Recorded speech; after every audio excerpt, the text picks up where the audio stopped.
Chào các bạn, hôm nay tôi rất vui được quay trở lại để giới thiệu với chúng ta về các quân cờ, các loại quân của cờ lưỡng nghi. Thì quân cờ đầu tiên đó chính là quân vua. Quân vua này trên tôi đây đang là quân vua đỏ. Thì hai mặt của nó là giống nhau, hai mặt đều có vua màu đỏ trong cái ô hình tròn. Đó. Thì ở vị trí của nó khi bắt đầu của cái trận đấu đó là nó nằm ở chính giữa của cái hàng dưới cùng nhất gần với người chơi nhất, nằm ở vị trí thứ 1, 2, 3, 4, 5, nó chính giữa đây. Cái bàn cờ này nó có 9 hàng và 9 cột, thì cái quân vua này nằm ở chính giữa của hàng đầu tiên. Thế và cái khả năng di chuyển của nó đó là gì? Nó di chuyển được một ô một trong một cái khu vực gọi là hoàng thành các bạn nhé. Đây chính là cái khu vực hoàng thành của bên đỏ. Hoàng thành này là một cái hình vuông 5 ô nhân với 5 ô.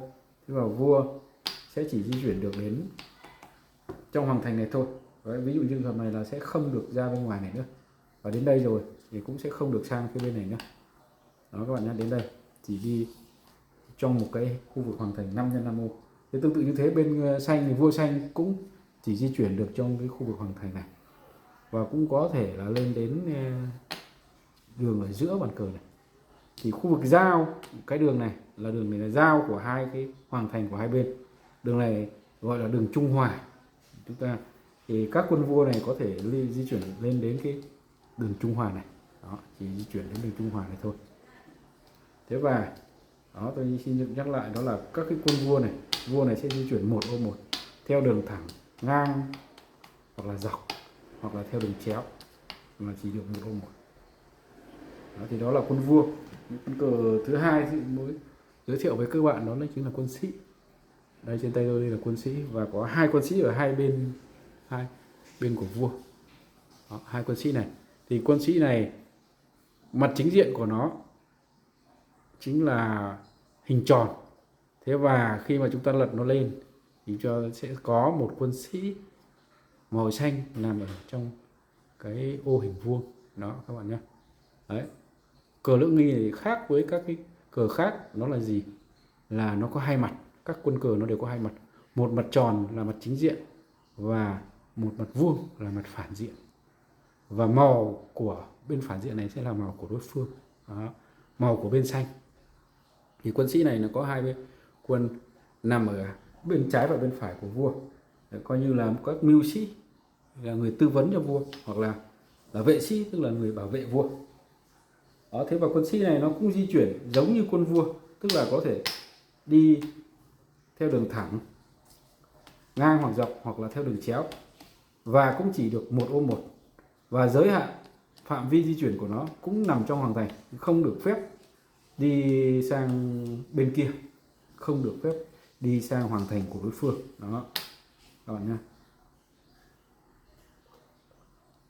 Quân cờ tiếp theo đó là quân tượng. Đó, các bạn nhìn là một cái hình của một cái con voi. Thì mặt chính diện là cái hình tròn như trên tay tôi đây đang là quân tượng đỏ. Thì mặt phản diện nó sẽ là một quân tượng màu xanh, và nằm ở trong cái có cái hình con voi nằm ở trong một cái hình vuông. Đó, thì quân tượng này cũng có hai quân tượng, mỗi bên có hai quân tượng, và nó chỉ nằm ở trong các cái, chỉ di chuyển trong các ô màu xám của bàn cờ các bạn nhé, màu đậm của bàn cờ.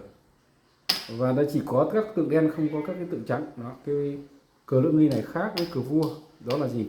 Cờ này chỉ có tượng màu đen nằm các ô đấy, và nó di chuyển theo đường chéo, không giới hạn cái phạm vi, có nghĩa là nó có thể di chuyển khắp bàn cờ được cho đến khi nó vướng các quân cờ khác.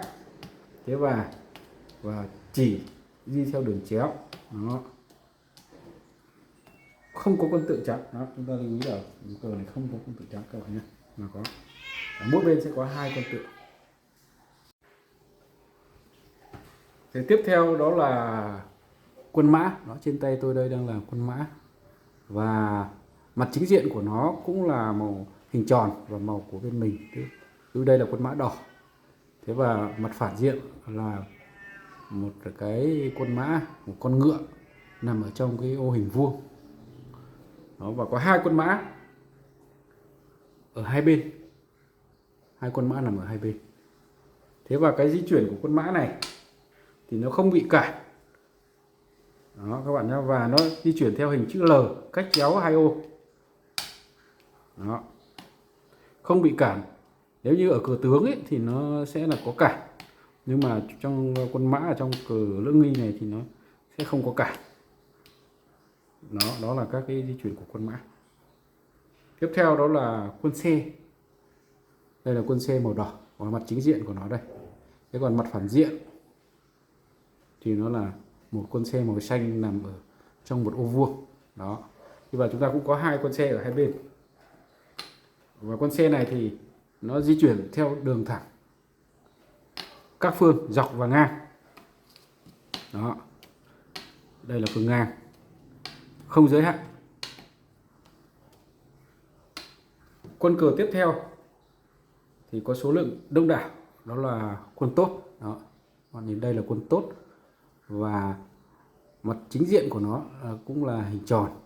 Thế và mặt phản diện là một cái hình đầu người có cái sợi lông và nằm ở trong một ô hình vuông và mang màu của bên đối phương.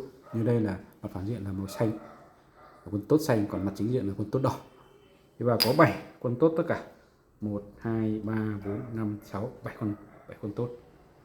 Đó, thế và quân tốt này thì nó sẽ di chuyển theo đường thẳng.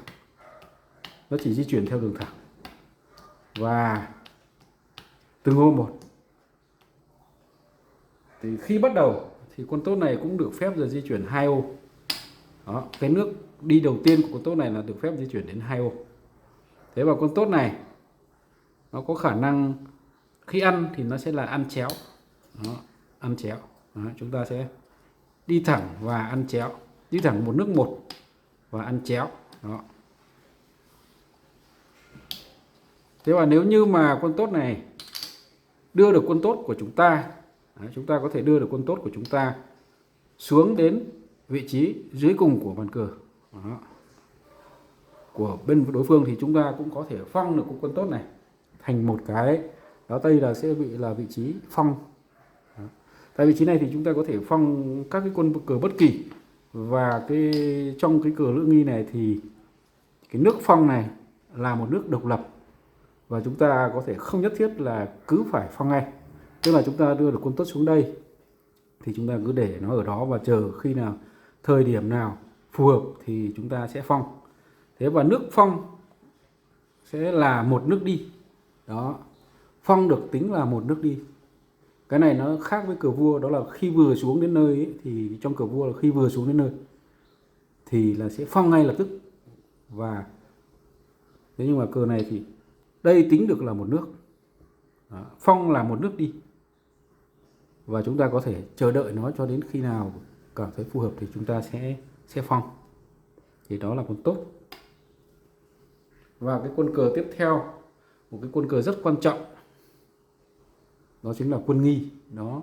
Và đây là cái quân cờ tạo nên cái sự khác biệt rất lớn của cái cờ lưỡng nghi này, và nó cũng là tạo nên cái đặc sắc cũng như tên gọi của cờ là lưỡng nghi. Hai bên, mỗi bên có một quân nghi, một bên nghi đỏ, một bên nghi xanh. Đó, thì chúng ta tạo nên một bàn cờ có hai nghi, cho nên gọi là cờ lưỡng nghi. Thế và quân nghi này nó sẽ chỉ có một mặt. Đó. Và quân nghi này thì sẽ không bị lật. Ở trên bàn cờ này sẽ có hai quân cờ không bị lật, đó là quân nghi và quân vua.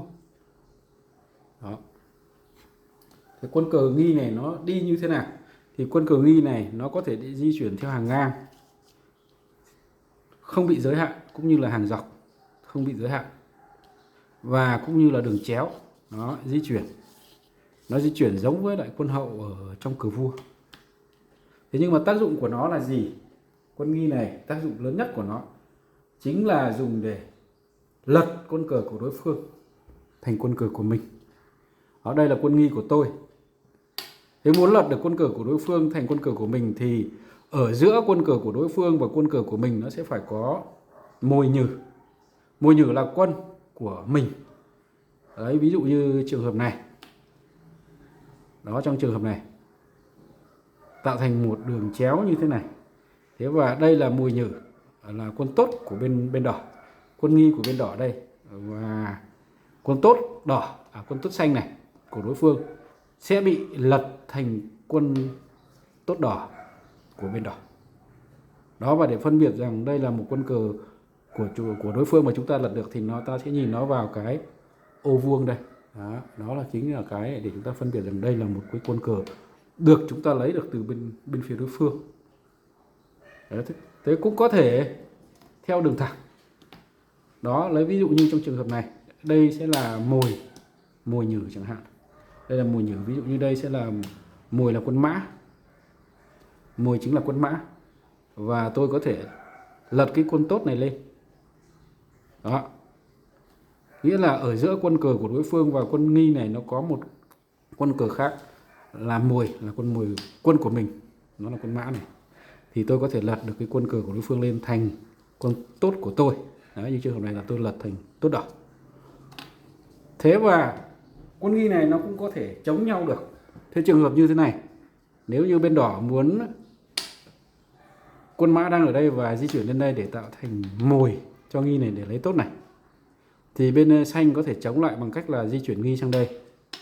Thì hai nghi nó sức mạnh của nó tương đương với nhau và nó sẽ cân bằng nhau. Thì trong trường hợp này nó sẽ không lật được nữa.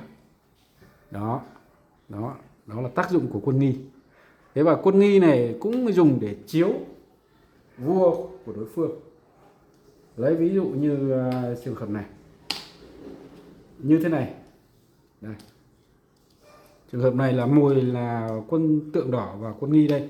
Vua xanh nằm theo đường thẳng thế này thì đây sẽ là chiếu vua của bên xanh.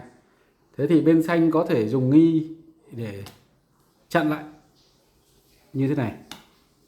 Hoặc bên xanh cũng có thể dùng quân sĩ, đưa quân sĩ này lên để chống.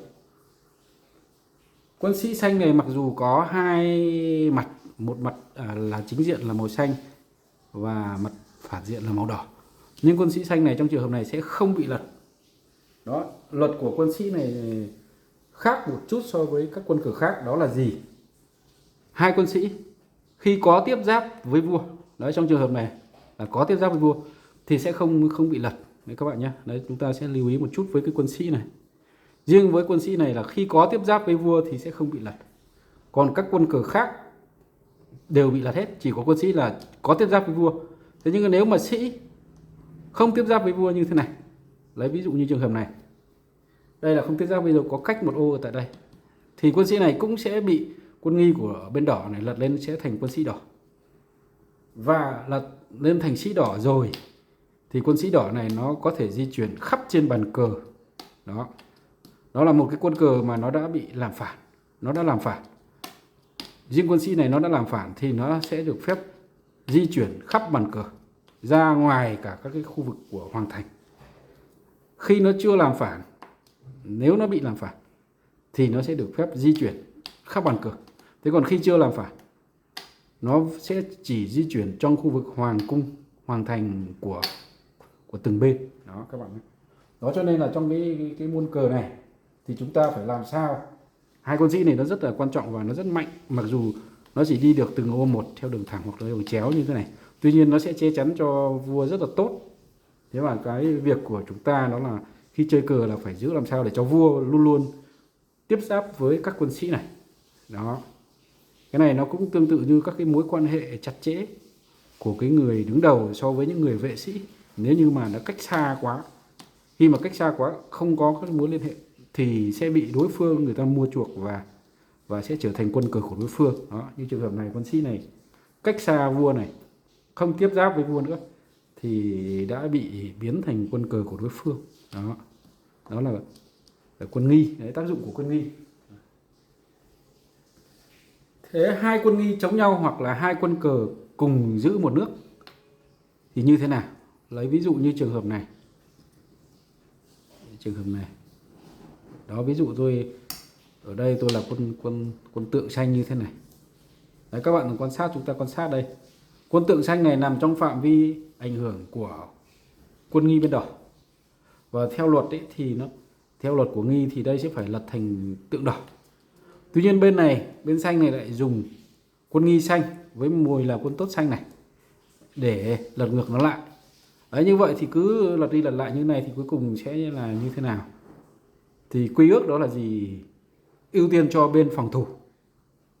Đó, ưu tiên cho bên phòng thủ. Đó là bên xanh đang là bên phòng thủ, còn bên đỏ là bên tấn công. Ví dụ như bên đỏ lật lên một lần thì bên xanh lại lật lên lại thì nó lại thành quân xanh. Bên đỏ lại tiếp tục lật, bên xanh lại lật trở lại thì lại thành quân xanh. Thế và bên đỏ lật thêm một lần nữa thì bên xanh lại lật lại. Và quy ước là gì? Chỉ được lật tối đa là 3 lần. Tức là quân nghi này, trong trường hợp mà có tranh chấp hai quân nghi với nhau thì chỉ được lật tối đa 3 lần. Đấy, và ưu tiên cho bên phòng thủ hơn. Đó, thì như thế này, trong trường hợp này thì tốt nhất là bên đỏ sẽ phải chuyển cái phương án khác, không tính toán để lật cái quân cờ xanh này nữa, quân tượng xanh này nữa. Đó.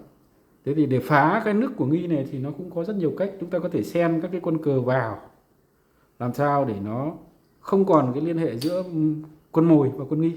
Ví dụ như tôi có thể làm sao để tôi đi được một quân mã vào đây, một quân cờ vào đây, ví dụ quân mã xen kẽ giữa hai quân nghi và quân tượng này. Đó.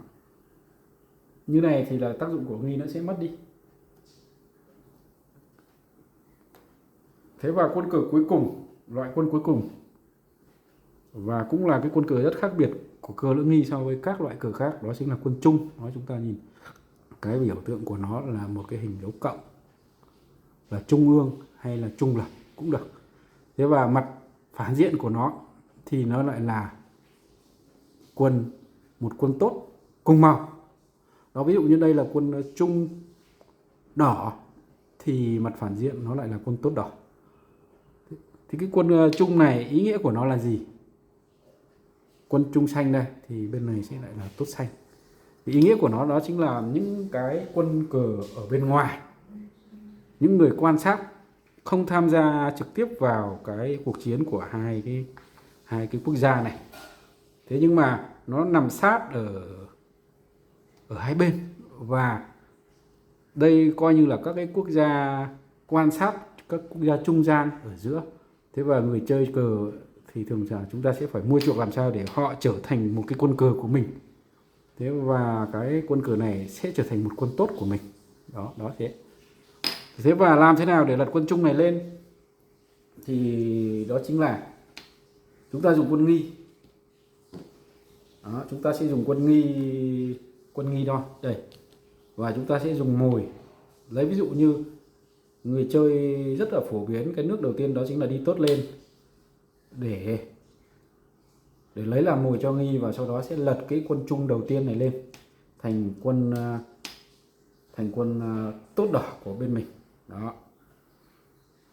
Thế ngược lại, đối phương cũng có thể dùng quân nghi của đối phương. Đó, chẳng hạn như trường hợp này.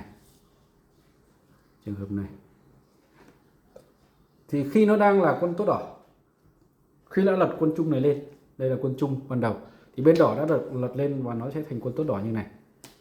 Thế nhưng mà nếu mà bên xanh lại dùng nghi để lật ngược lại thì nó lại trở thành quân trung. Đó, thì nó sẽ lại trở thành quân cờ trung này. Thế và quân trung này ở cái trạng thái là trung lập như thế này. Đó, thì nó là một cái quân cờ bên ngoài, nó không thuộc phạm vi điều khiển của hai người chơi. Thì chính vì thế cho nên là không bên nào được dùng để đi di chuyển nó đi, hay cũng không dùng nó để làm mồi. Đó, trong trường hợp khi đang là ở trạng thái là trung lập như này thì nó đứng yên ở đây và nó chiếm mất luôn hai cái ô cờ đó. Ví dụ như trường hợp này là hai ô cờ này coi như là chúng ta sẽ không được sử dụng đến đâu, coi như là bàn cờ bị khuyết thiếu mất hai ô cờ này và không dùng để làm mồi.